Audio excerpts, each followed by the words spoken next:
ఓం విజయవాడ ఇంద్రకీలాద్రి పర్వతం కోట్లాది మంది భక్తులు మోకరిల్లే కనకదుర్గమ్మ సన్నిధి. కానీ ఈ పవిత్ర ఆలయం వెనుక మనకు తెలియని ఒక చీకటి కోణ ఉందని మీకు తెలుసా? సైన్స్ కూడా తల వంచే కొన్ని అంతు చిక్కని రహస్యాలు ఈ కొండపై దాగి ఉన్నాయి. ఒకప్పుడు అమ్మవారు ఇక్కడ శాంతి స్వరూపిణి కాదు, చూస్తేనే వెన్నులో వణుకు పుట్టే భయంకరమైన ఉగ్రరూపం. ఆమె తీక్షణమైన చూపులకు ఆ కొండ కూడా కరిగిపోయేదట. అందుకే ఆది శంకరాచార్యుల వారు స్వయంగా వచ్చి అమ్మవారిని శాంతింపచేయడానికి శ్రీచక్రాన్ని ప్రతిష్ఠించారు.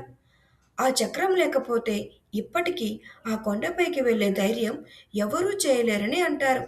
మరి ఆ ఉగ్ర రూపం వెనుక ఉన్న అసలు శక్తులు ఏంటి?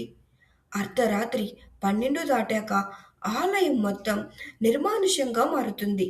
కానీ అదే సమయంలో ఇంద్రకీలాద్రిపై గజ్జెల సౌడు వినిపిస్తుందని అక్కడ పనిచేసేవారు చెప్తారు.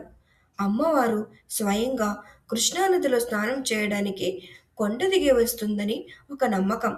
ఇది కేవలం భ్రమనా, లేక నిజంగా ఆ తల్లి అక్కడ సంచరిస్తుందా? ఇలాంటి రహస్యాలు ఎన్నో ఈ కొండపై దాగి ఉన్నాయి. ఇవి కేవలం కథలేనా, లేదా ఇప్పటికీ ఆ తల్లి ఉగ్రశక్తి ఇంద్రకీలాద్రిపై సంచరిస్తుందా? వీటిని మనం అద్భుతాలు అనాలో, లేక సైన్స్కు అందిన రహస్యాలు అనాలో ఎవరికీ తెలియదు. ఈ మిస్టరీస్ గురించి మీరేమనుకుంటున్నారు? అమ్మవారి మహిమ వెనుక ఉన్న రహస్యాలు మీకు తెలుసా? తెలిస్తే కమెంట్ చేయండి. తెలియకపోతే ఇలాంటి మరిన్ని వీడియోల కోసం ఎంకే స్పెక్ట్రమ్ని ఇప్పుడే సబ్స్క్రైబ్ చేసుకోండి. జై దుర్గా భవాని.